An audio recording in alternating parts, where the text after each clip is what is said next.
बहनों और भाइयों, आप सबका मैं इस प्रोग्राम में स्वागत करता हूं।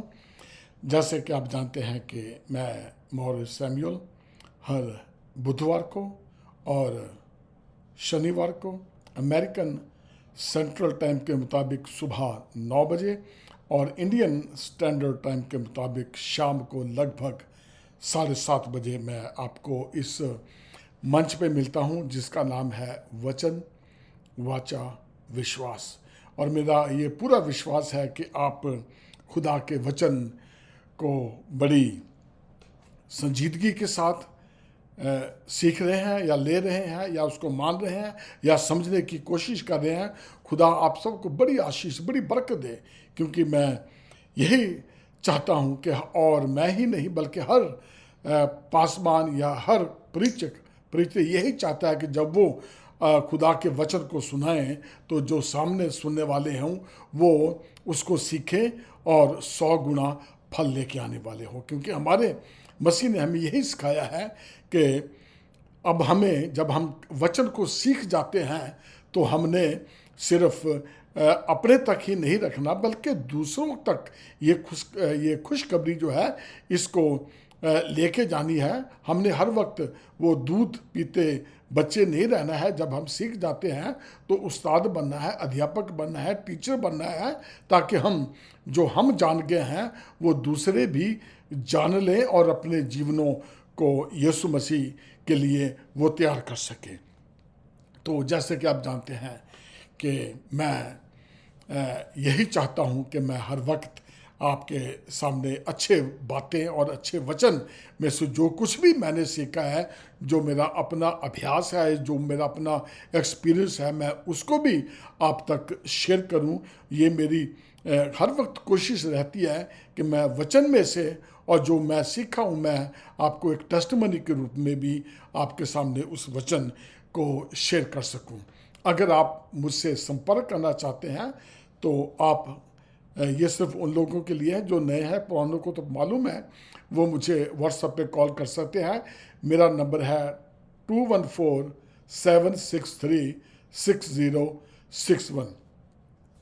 तो इससे पहले कि हम खुदा के वचन में जाएं, खुदा से आशीष मांग लेते हैं कि खुदा हमें वचन को समझने की आशीष दे और हम उससे सीखें और उसको अपने जीवनों में हम लोग लागू कर सकें।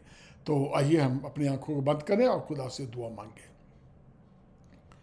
हमारे मेहरबान और सच्चे खुदा बाप, तेरा शुक्र है आज के इस दिन के लिए। खुदा तूने हमारी जिंदगी में जोड़ दिया ताकि हम तेरे वचन के मुताबिक अपने दिन को व्यतीत कर सकें और उसी तरह से हम दूसरों के लिए भी यही शुभकामनाएं रख सकें।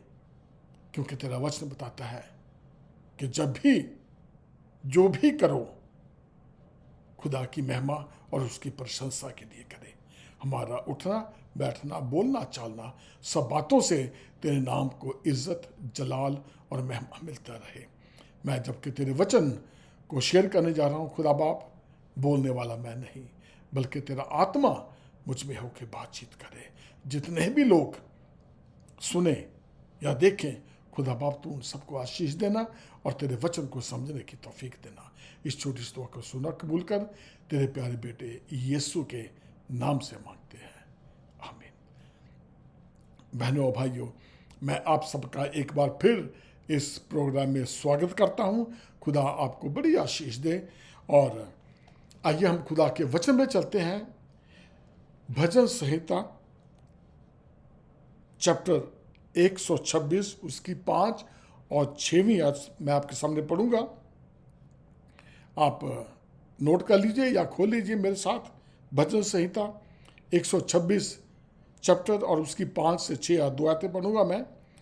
जो आंसू बहाते हुए बोते हैं वे जय जयकार करते हुए लवने पाएंगे, यानी कि काटने पाएंगे। चाहे बोने वाला बीज लेकर रोता हुआ चला जाए, परंतु वह फिर पूलियां लिए हुए जय जयकार करता हुआ निश्चय लौट आएगा। तो आप समझ गए होंगे कि जो आज का शीर्षक है, आज का शीर्षक भी यही है। सो हु तो शीर्षक यही आज का those who sow with tears will reap with songs of joy. तो जो आंसू बहाते हुए बोते हैं वो जय जयकार करते हुए पाएंगे। एक बार फिर, those who sow with tears will reap with songs of joy. खुशी के साथ वो काटने पाएंगे या लवने पाएंगे। तो इसी बात से आज हम आगे चलते हैं। आज हमने बहुत कुछ सीखना है और मेरी आपसे ये गुजारिश है कि क्योंकि मैं जब ये इसकी दो हिस्से करता हूँ, मैं या मैं दो तरह से मैं दो एपिसोड बनाता हूँ, क्योंकि टाइम की वजह से मैं चाहता हूँ कि मैं इसके दो ही हिस्से बनाऊं ताकि उनको तफसील के साथ या डिटेल के साथ आपके सामने मैं इस वचन को समझा सकूं या रख सकूं मैं। अब इसलिए दोनों एपिसोड, दोनों जो है ये बुधवार का और शनिवार का, जब आप सुनते हैं तो आप पूरे वचन को या जो पूरा सब्जेक्ट है आप उसको जान सकते हैं। तो आज का भी यही है कि मैंने इसके दो हिस्सों में बांटा है और जो आज का जो पहला हिस्सा है उसके बारे में हम बातचीत करेंगे। तो पहला हिस्सा जो है वो मैंने पुराने नियम से लिया हुआ है कि जो खुशी के साथ बोएंगे, यानी कि वो खुशी के साथ क्या है काटते भी हैं। ये नए नियम में मैं आपको इसके बारे में बताऊंगा, लेकिन जो पुराने नियम से जो मैं बता रहा हूँ वो ये है कि जो आंसू बहाते हुए बोते हैं वे जय जयकार करते हुए लवने पाएंगे। चाहे बोने वाला बीज लेकर रोता हुआ चला जाए, परंतु वह फिर भी पूलियां लिए हुए जय जयकार करता हुआ निश्चय लौट आएगा। तो यहाँ पे जिक्र है कि जो आंसुओं के साथ, इसका मतलब क्या है? क्या हम जब हमने खुदा को कोई भेंट देनी है क्या वो रोते हुए दे? हम हैं, बात समझदारी की है कि हम रोते हुए लेके आए, खुदा बस ये ले ले, बस अब तू जो भी था तुझे दे दिया, अब हम तो रह गए, हम ये नहीं, इसका ये मतलब नहीं है। इसका मतलब बहुत साधारण है, बहुत सिंपल है। वो ये है कि जो आंसू बहाते हुए बोते हैं, मतलब ये है कि आपके पास बहुत थोड़ा है, बीज लेने के लिए आपके पास इतने पैसे नहीं है, आपने पता नहीं कहाँ कहाँ से लेके बीज लिया है, और जब वो बोने जाते हैं तो क्या है, जब वो फसल उगती है तो फिर क्या है, पूलियां बांधते हुए वापस आते हैं। इसका ये मतलब है कि आपने अपनी दूसरी ज़रूरतों को नज़रअंदाज करके उससे क्या है, आपने बीज लिया है दुख में, तकलीफ में, क्योंकि टाइम है। और जब टाइम फसल का बोने का निकल गया तो फिर उसका कोई फायदा नहीं होगा। यानी कि यही है, मेहनत मजदूरी जो करने वाला है, कई दफ़ा पैसे नहीं होते हैं तो वो क्या होता है कि वो बड़े दुख में से निकल के या तकलीफ़ों में कह लीजिए या परेशानी में या लोगों के पास से मांग के अपनी ज़रूरतों को कम करते हुए भी वो बोता है, और जब उसके बाद जब फसल होती है तो जब वो क्या है, फिर पूलियां बांधते हुए वो खुशी के साथ आता है, फिर वो क्या है, खुदा को क्या है, भेंट चढ़ाता है। तो आज हम इसी टॉपिक पे बात करेंगे कि भेंट पुराने नियम में और या नए नियम में खुदा ने हमें ये भेंट के लिए कहा है कि नहीं कहा है, और अगर कहा है तो हमने कितना देना है, कैसे देना है, किस शक्ल में देना है, किस तरह से देना है। तो आज उसी के बारे में हम थोड़ा खुल के बातचीत करेंगे। तो जो बाइबल में जो पहला जिक्र आता है भेंट का, पहली भेंट जो है, अब भेंट जो है वो किसी भी शक्ल में हो सकती है, चाहे आप फसल के रूप में लेके आओ, चाहे आप जानवर बलि करने की शक्ल में लेके आओ, भेंट भेंट ही है। तो हाँ, आज हम उसके बारे में जिक्र करेंगे कि पहले आप जानते हैं कि पहले कौन पैदा हुआ आदम से। जब आदम और हवा को निकाल दिया तो क्या है, उसको भाग्य अदन से निकाल दिया और वो दुनिया में आ गए और उन्होंने अपनी घर गृहस्थी शुरू की। तो पहले क्या है, कैन पैदा हुआ, वह खेती बाड़ी करने लगा। फिर हाबिल पैदा हुआ, भेड़ बकरियों का जो है वो क्या चरवाहा बन गया। तो कुछ दिनों के पश्चात कैन यहोवा के पास भूमि की उपज में से कुछ भेंट ले आया, और हाबिल भी अपनी भेड़ बकरियों में से कई एक पहलौठे बच्चे भेंट चढ़ाने ले आया और उनकी चर्बी भेंट चढ़ाई। तब यहोवा ने हाबिल और उसकी भेंट को तो ग्रहण किया, परंतु कैन की भेंट को उसने ग्रहण नहीं किया।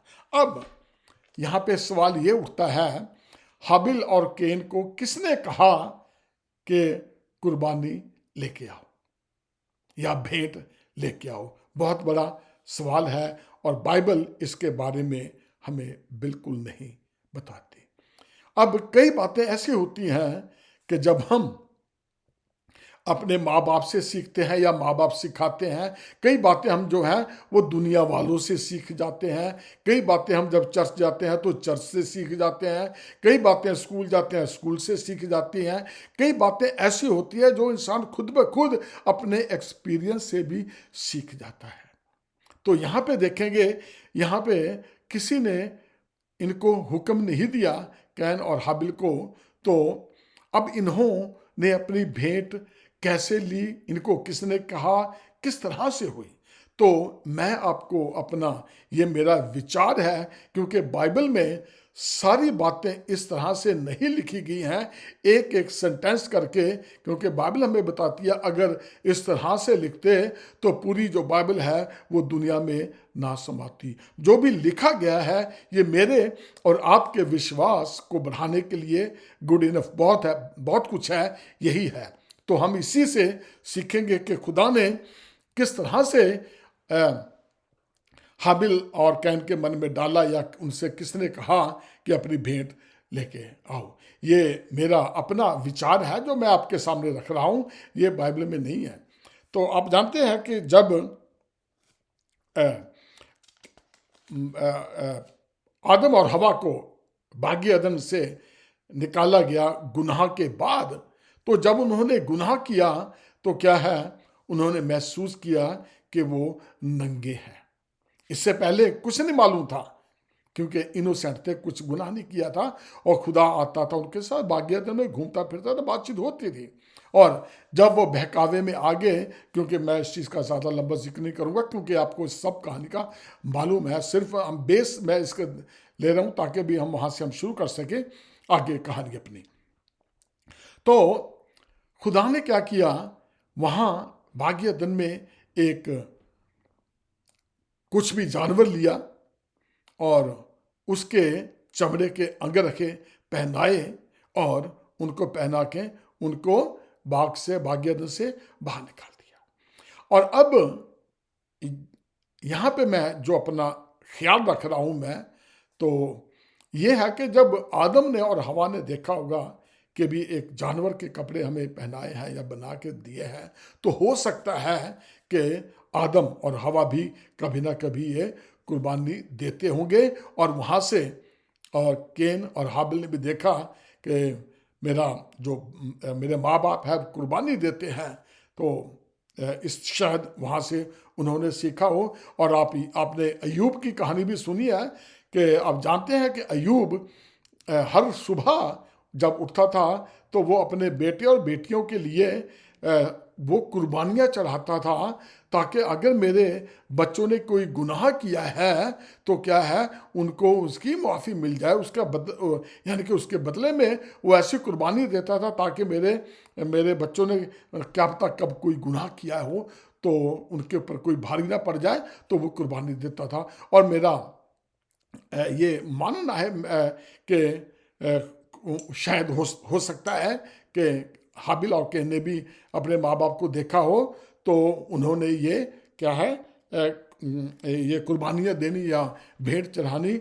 शुरू कर दी थी। और दूसरी जो सबसे बड़ी बात है वो एक और है, जो एक यहाँ पे तो खुल के लिखा हुआ है, मैं आपके सामने वो भी सुना रहा हूँ मैं। अगर हम देखते हैं रोमियो का खत, उसका चैप्टर 1 और उसकी 19 आयत में यूं लिखा है, इसलिए कि परमेश्वर के विषय का ज्ञान उनके मनों में प्रगट है, क्योंकि परमेश्वर ने उन पर प्रकट किया है। तो एक दूसरा ख्याल ये भी हो सकता है कि अगर कैन और हाबिल ने अपने माँ बाप को नहीं देखा या उनके माँ बाप ने उन्हें नहीं सिखाया या नहीं समझाया, तो हो सकता है कि खुदा ने, बल्कि हो नहीं सकता, बल्कि मैं ये मानता हूँ कि ये हो जाता है, क्योंकि खुदा अभी भी मेरे और आपके मन में भी कई अच्छी बातें डालता है जो कि हमें किसी के समझाने की ज़रूरत नहीं है। तो खुदा अपने आप जो चीज़ उसने हमसे करवानी है या सिखानी है या समझानी है, खुदा कहीं ना कहीं से किसी तरीके से हमारे मन में ये बात डाल देता है। हो सकता है हाबिल और कैन को भी मन में खुदा ने ये डाला हो कि अपनी, जब तुम्हारी फसल उगे, और ये नहीं मुझे मालूम कि वो कब से लेके आ रहे हैं, क्योंकि इसमें कोई जिक्र नहीं है कि ये उनकी पहली कुर्बानी थी या 8वीं 10वीं या दूसरी चौथी या आखिरी थी, उस चीज़ का जिक्र नहीं है। और ये भी नहीं है जिक्र कि वो कब से देते आ रहे थे। तो यहाँ पे सिर्फ यही जिक्र है कि खुदा ने जो है हाबिल की कुर्बानी को ग्रहण कर लिया, लेकिन कैन की कुर्बानी को उसने ग्रहण नहीं किया। लेकिन अब यहाँ पे क्या आगे की कहानी आपको पता है कि कैन ने अपने भाई का कत्ल किया और पूरे तरीके से क्या है, उसका एक वंश है, वो एक दूसरा वंश, कैन के वंश से एक दूसरा वंश शुरू हुआ, और उसके बाद आदम की एक और वंशावली हुई। जब उसके बेटा पैदा हुआ, उसने उसका नाम क्या है, सेत रखा। तो जैसे कि बाइबल स्कॉलर मानते हैं कि जो सेत के बच्चे हैं वो, क्योंकि यहाँ पे ज़्यादा जिक्र सिखाने के लिए, समझाने के लिए मैं यही बताऊंगा कि जिस वंश से यीशु मसीह ने पैदा होना था, उसी वंश को आगे ले जाया गया है। ये बात आप नोट कर लें या लिख लें कि जिस वंश, क्योंकि बाइबल की कहानियाँ बहुत हैं, उनमें से कुछ ही को आगे ले जाके लेके जाया जाता है, ताकि यीशु मसीह ने जो उस वंश से पैदा होना था उसी का जिक्र जो है आगे किया जाता है। तो अब यहाँ से शुरुआत होती है सेत के वंश की और कैन के वंश की। तो यहाँ दो वंश पैदा निकल जाते हैं, और इस चीज़ को अब मैं यहीं ख़त्म करता हूँ। तो अब दूसरा ख्याल ये है जो मैंने अभी बताया कि जो भेंट है वो, अब जैसे नूह, अब होम बलि का चढ़ाया जाना, उत्पत्ति अगर 8, 20 और 21 में देखें, तब नूह ने यहोवा के लिए एक वेदी बनाई और सब शुद्ध पशुओं और शुद्ध पक्षियों में से कुछ कुछ को लेकर वेदी पर होम बलि चढ़ाया, और इस पर यहोवा ने सुखदायक सुगंध पाकर सोचा, मनुष्य के कारण मैं फिर कभी भूमि को शाप नहीं दूंगा, और जैसे सब जीव जंतुओं को मारा है वैसे उनको भी फिर कभी ना मारूंगा। तो यहाँ पे हम देखते हैं कि नूह को भी किसी ने नहीं कहा था कि भी अब मेरी ये खुदा ने कि मेरी कुर्बानी दे, लेकिन ये खुदा खुद ब खुद दिमाग में डाल दिया है खुदा ने, और इंसान क्या है, शुक्रगुजारी की भेंट जो है वो चढ़ाने उसने शुरू की अपने मन में, खुदा ने उनके मन में डाली। लेकिन इससे पहले जो है, जो फर्स्ट सैक्रिफाइस है, उत्पत्ति 3 और 21 में देखें, जब आदम और हवा को बाग-ए-अदन में निकाला तो पहले पशु की कुर्बानी वहाँ पे दी गई थी, जिसकी चमड़ी से आदम और हवा ने वो जो है कपड़े पहने। और दूसरी जो थी, आप कुर्बानी का जिक्र देख सकते हैं उत्पत्ति चैप्टर 4 और उसकी 4 आयत से, जहाँ से कि मैंने कैन और हाबिल का आपके सामने जिक्र किया है। तो अगर आप उत्पत्ति 4:4 पढ़ें तो कैन और हाबिल भेंट से पहले या कुर्बानी से पहले भी उत्पत्ति 3:21 में कुर्बानी यानी कि खुदा हो चुकी थी, इसका यही जिक्र है। लेकिन नूह तक भी खुदा ने किसी को डायरेक्ट हुक्म नहीं दिया था कि मेरे लिए गिफ्ट लेके, मेरे लिए एक बलि लेके आओ, या मेरे लिए कोई भेंट लेके आओ, या मेरे लिए किसी किस्म की कोई गिफ्ट लेके आओ। यहाँ पे डायरेक्ट खुदा ने किसी को नहीं कहा। तो अब देखते हैं कि अब ये चीज़ जो है शुरू कहाँ से हुई, भेंट या कुर्बानियाँ ये कहाँ से शुरू हुई, इसका मैं थोड़ा सा जिक्र करूँगा, लेकिन क्योंकि ये पुराने अहदनामे में हमने ये लिया है, आज हम उससे शुरू कर रहे हैं। इसके बाद हम नेक्स्ट जो शनिवार को हम नए नियम में जाएंगे कि इसके क्या नियम हैं। तो आज देखेंगे हम कि शरीयत के मुताबिक जो है लेव्य व्यवस्था, जब मूसा का टाइम आया तो वहाँ पे लेव्य व्यवस्था चैप्टर 27 उसकी 30 से 33, तो उसमें खुदा ने दशमांश देने का जिक्र किया गया है। तो अगर आप देखें कि खुदा ने डायरेक्टली ये फिर क्या है, ये दशमांश का जो है वो वहाँ पे जिक्र मिलता है। जब मूसा सीन पे आता है तो खुदा ने अपने लोगों को बताया कि भेंट लेके आनी है, और गिनती चैप्टर 18 उसकी 21 से 32 आयत तक जब देखते हैं, याजकों और लेवियों के सेवा कार्य और उनके भाग की व्याख्या की गई हुई है। जो सेवादार हैं, जो याजक हैं और जो लेवी एक ऐसी कौम खुदा ने बनाई थी कि वो सिर्फ जो क्या है वो खुदा की प्रस्तुति किया करेंगे। जो खुदा की सेवा टहल जो है वो एक कौम थी, या ये एक जाति जिसे कह लो, आप जो मर्जी समझ लें, ताकि सिर्फ आप समझने के लिए आपके लिए एक गोत्र या समझ लिए, गोत्र भी समझ सकते हैं आप, ये सिर्फ आपको समझाने के लिए है। तो लेवियों की जो कौम है खुदा ने बनाई थी, ये सिर्फ हैकल की खिदमत करने के लिए खुदा ने उनको बनाया था। तो इसमें भी हम देख सकते हैं कि 10वें हिस्से का जो हमें जिक्र मिलता है। सो इस तरह से खुदा ने का ये हुक्म सिर्फ यहूदियों के लिए था। यहाँ पे एक चीज़ बहुत जो है समझदारी के लिए है, समझने के लिए है, और पर इसका मतलब ये नहीं है कि ये सिर्फ यहूदियों, क्योंकि जब कैन के जो डिसेंडेंट्स थे, उनका जो वंश था वो गैर कौमों में चला गया था, और सेत वाला जो था वो इस साइड में, वो खुदा के बेटे और बेटियों जिसे हम कहते हैं, हम बहुत फिलोसफर जो हैं, स्कॉलर जो हैं, वो इस चीज़ को मानते हैं। तो यहाँ पे जो भी हुक्म दिया गया था ये किसके लिए था? ये यहूदियों के लिए था कि दशमांश 10वां हिस्सा लेके आना है। अब देखते हैं अब हम तो गैर कौमों से हैं, हम तो यहूदी नहीं है। बहनों भाइयों, इस चीज़ को गौर से समझ लेना कि मैं इसका खुल के जिक्र आगे करूँगा, लेकिन अपने आप को यहाँ तक ही सीमित नहीं रखना कि भाई ये तो हुक्म दिया था यहूदियों को, फिर हम क्यों दें।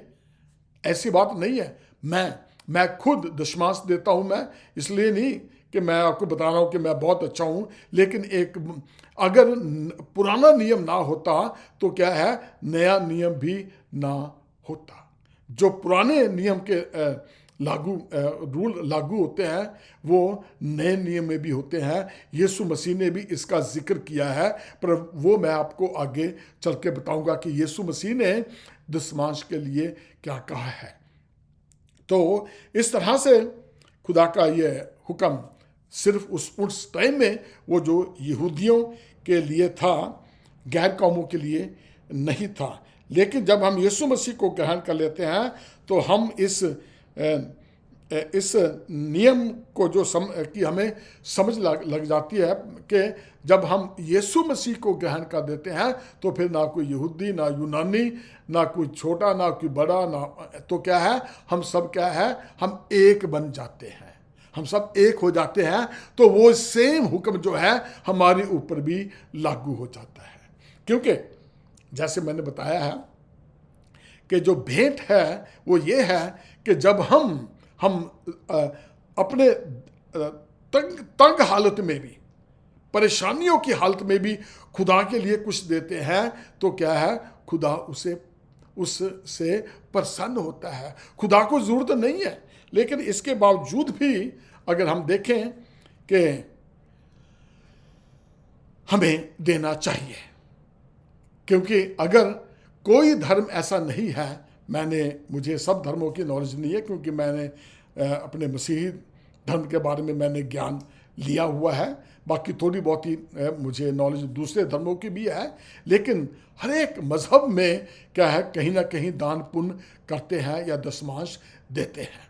तो लेकिन अब यह है कि अब इस दशमांश देने को कोई पुश करता है, कोई आपको मजबूर करता है, कोई करता है कि नहीं करता है, या खुदा आपके मन में खुद डालता है, या आपके माँ बाप ने आपको सिखाया है। अब इस चीज़ के बारे में हम बहुत जिक्र करने वाले हैं, क्योंकि बहुत चर्चेज में बड़ी, मैं खुल के इस चीज़ पे बयान करना चाहता हूँ मैं, क्योंकि जब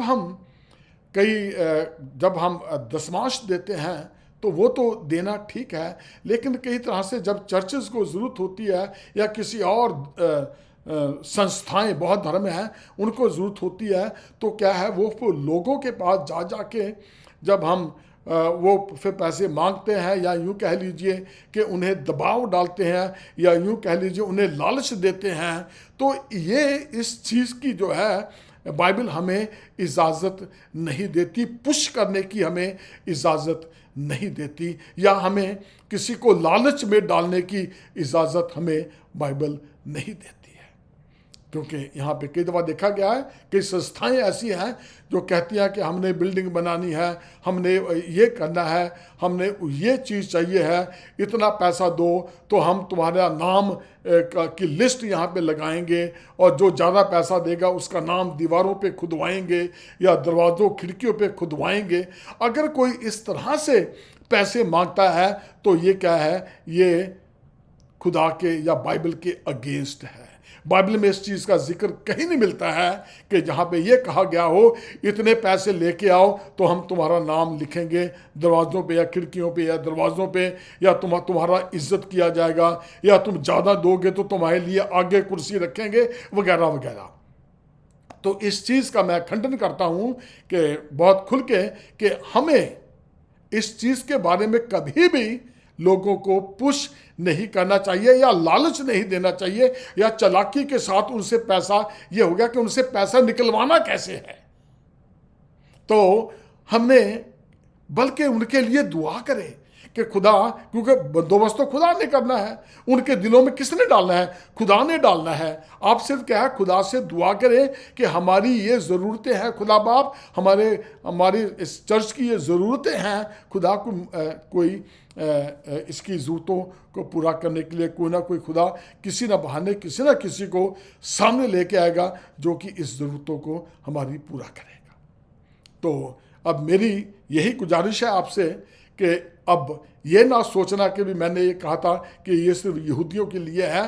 अब जब हम नेक्स्ट न्यू टेस्टामेंट में जाएंगे तो यीशु मसीह ने क्या कहा है दशमांश देने के लिए, तो उस चीज़ का जिक्र बहुत खुल के मैं करूँगा। तो आपने इस एपिसोड को यहीं पे ही ख़त्म नहीं करना है। और जब आप शनिवार को आप खोलेंगे तो उससे पहले आप ये समझ लेना, सुन लेना कि मैंने क्या कहा है कि यीशु मसीह ने दशमांश के लिए हमें किस किस चीज़ का हुक्म दिया है, कैसे दिया है, पौलुस क्या कहता है और न्यू टेस्टामेंट इसके बारे में क्या कहता है। क्योंकि मैंने बहुत ज़्यादा लंबा खींचने की कोशिश नहीं की, क्योंकि बाद में फिर क्या होता है, टाइम ज़्यादा हो जाता है और मैं ज़्यादा लंबा करना नहीं चाहता। सिर्फ आधे घंटे का ही के बीच में मैं एक किस्सा ख़त्म करना चाहता हूँ, और ताकि मैं जो मैंने बाकी है नए अहदनामे का वो मैं आपके सामने अगले शनिवार को आपके सामने मैं शेयर कर दूंगा, और आप इस चीज़ को समझ जाएंगे कि हमें जो देना है खुदा को वो किस तरह से देना है, किस किस तरीके से देना है, कहाँ कहाँ देना है, कब कब देना है। तो इस चीज़ का जिक्र करेंगे हम नेक्स्ट एपिसोड में शनिवार को। और इससे पहले कि मैं ये ख़त्म करूं, आइए खुदा का शुक्र करें उसके अच्छे वचन के लिए जो उसने मुझे आज ये दिया था। हमारे मेहरबान सच्चे और ज़िंदा खुदा बाप, तेरा शुक्र है आज के इस वचन के लिए जो तूने मुझे दिया कि मैं तेरे बंदों के बीच में ये शेयर कर सकूं कि तू हमसे क्या चाहता है, हमें किस तरह से तेरे वचन को मानना चाहिए। जिन्होंने भी सुना है खुदावन, तो सबके दिलों को खोलना, उन्हें समझ देना कि जब भी वो तेरे घर में आए खाली हाथ ना आए, क्योंकि तेरा वचन बताता है कि हमें तेरे घर में किस तरह से आना चाहिए। जिन्होंने भी सुना उन्हें बड़ी आशीष देना, यीशु मसीह के नाम से।